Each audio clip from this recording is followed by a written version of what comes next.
नमस्कार। चलिए आज गुड्स एंड सर्विसेज टैक्स यानी जीएसटी की उन जरूरी बातों को समझते हैं जो हर बिजनेस के लिए जानना बेहद जरूरी है। असल में जीएसटी की पूरी कहानी एक ही शब्द से शुरू होती है। ये शब्द पूरे जीएसटी सिस्टम की नींव है, उसकी धड़कन है। और वो शब्द है सप्लाई, जिसका जिक्र जीएसटी कानून के सेक्शन 7 में किया गया है। जब तक सप्लाई नहीं होगी तब तक जीएसटी की बात ही शुरू नहीं होगी।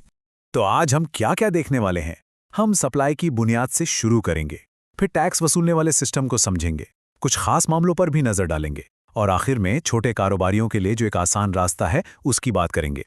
तो चलिए शुरू करते हैं सबसे पहले और सबसे जरूरी हिस्से से। ये सप्लाई आखिर है क्या? किसे हम सप्लाई मानेंगे?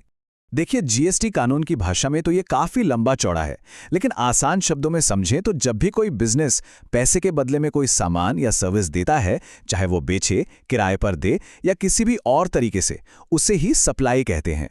तो किसी भी लेन देन को सप्लाई कहने के लिए 3 शर्तें पूरी होनी जरूरी हैं। पहली, उसमें कोई गुड्स या सर्विस हो। दूसरी, वो किसी पेमेंट या कंसिडरेशन के बदले में हो। और तीसरी, वो बिजनेस के सिलसिले में किया गया हो। अब सप्लाई भी आप कह सकते हैं 2 तरह की होती है और ये समझना बड़ा दिलचस्प है। एक होती है कंपोजिट सप्लाई, जैसे लैपटॉप के साथ उसका चार्जर, ये नेचुरली एक साथ आते हैं। दूसरी होती है मिक्स्ड सप्लाई, जैसे दिवाली का गिफ्ट हैम्पर, जिसमें chocolate, dry fruits, cold drink सब कुछ होता है। ये जानबूझकर एक साथ पैक किए जाते हैं। टैक्स किस रेट पर लगेगा, ये इसी बात से तय होता है। अच्छा, तो अब ये तो तय हो गया कि सप्लाई क्या है, पर सवाल ये है कि इस पर टैक्स वसूला कैसे जाता है। चलिए अब इस चार्जिंग इंजन को समझते हैं। इसके लिए हमें देखना होगा जीएसटी कानून की धारा 9 को। इसे आप एक इंजन की तरह समझ सकते हैं, जिसमें अलग अलग हालात के लिए अलग अलग गियर हैं। इसका जो सबसे कॉमन या कह लीजिए डिफ़ॉल्ट गियर है, वो है फॉरवर्ड चार्ज। ये सबसे सीधा तरीका है। इसमें सप्लायर यानी सामान बेचने वाला या सर्विस देने वाला ग्राहक से जीएसटी लेता है और सरकार को जमा करा देता है। लेकिन क्या हो अगर ये जिम्मेदारी सप्लायर की ना होकर खरीदने वाले की हो? यहीं पर आता है रिवर्स चार्ज मैकेनिज्म या आरसीएम।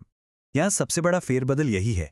नॉर्मल केस में सप्लायर सरकार को टैक्स देता है, लेकिन रिवर्स चार्ज में ये जिम्मेदारी खरीदार की हो जाती है, यानी खरीदार सीधे सरकार को जीएसटी का पेमेंट करता है। हाँ, पर एक बात ध्यान रखने वाली है, यह हर किसी पर लागू नहीं होता।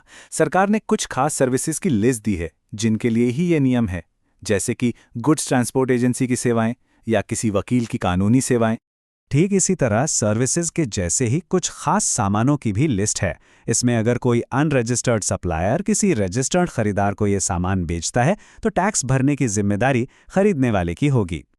अब आते हैं आज के दौर के एक बहुत ही आम सिनेरियो पर, ऑनलाइन शॉपिंग और ऐप्स। जब हम किसी ऐप से कुछ ऑर्डर करते हैं तो जीएसटी कौन भरता है? यहाँ पर भी एक ट्विस्ट है। सेक्शन 95 के मुताबिक कुछ मामलों में टैक्स चुकाने की जिम्मेदारी सर्विस देने वाले की नहीं, बल्कि उस ई कॉमर्स प्लेटफॉर्म की होती है जिसके जरिए सर्विस दी जा रही है। इसे हम ई कॉमर्स ऑपरेटर या ईसीओ कहते हैं।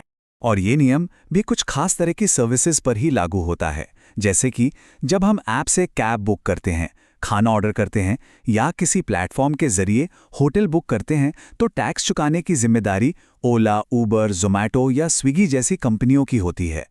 देखिए, जीएसटी के सारे नियम कायदे छोटे व्यापारियों के लिए कई बार मुश्किल हो सकते हैं। इसी को आसान बनाने के लिए सरकार ने एक स्कीम बनाई है, कंपोजिशन स्कीम। तो ये एक ऑप्शनल स्कीम है। इसमें एक तरह का लेन देन है। आपको कम टैक्स रेट और आसान फाइलिंग की सुविधा मिलती है, लेकिन आप इनपुट टैक्स क्रेडिट यानी आईटीसी क्लेम नहीं कर सकते। ये इसका सबसे बड़ा पहलू है। तो कौन इस स्कीम को अपना सकता है? इसकी सबसे पहली शर्त है टर्नओवर। ज्यादातर राज्यों में अगर किसी का सालाना टर्नओवर 1.5 करोड़ रुपए से कम है तो वो इसके लिए एलिजिबल है। लेकिन हाँ, कुछ शर्तें भी हैं। ऐसा नहीं है कि हर छोटा बिजनेस इसे चुन सकता है। जैसे कि जो लोग एक राज्य से दूसरे राज्य में माल बेचते हैं या फिर जो पान मसाला या आइसक्रीम बनाते हैं, वे इस स्कीम का फायदा नहीं उठा सकते। और जो लोग इस स्कीम में आ जाते हैं उनके लिए सबसे बड़ा फायदा यही है, उन्हें अपने टर्नओवर पर एक बहुत ही कम फिक्स्ड रेट से टैक्स देना होता है। जैसे मैन्युफैक्चरर्स के लिए सिर्फ 1% और रेस्टोरेंट्स के लिए 5%। तो फॉरवर्ड चार्ज के स्टैंडर्ड रास्ते से लेकर रिवर्स चार्ज के खास मामलों और कॉम्पोजिशन स्कीम के सरल विकल्प तक, जीएसटी के इन अलग अलग तरीकों को समझना ही किसी भी बिजनेस के लिए सही रास्ता चुनने की पहली सीढ़ी है।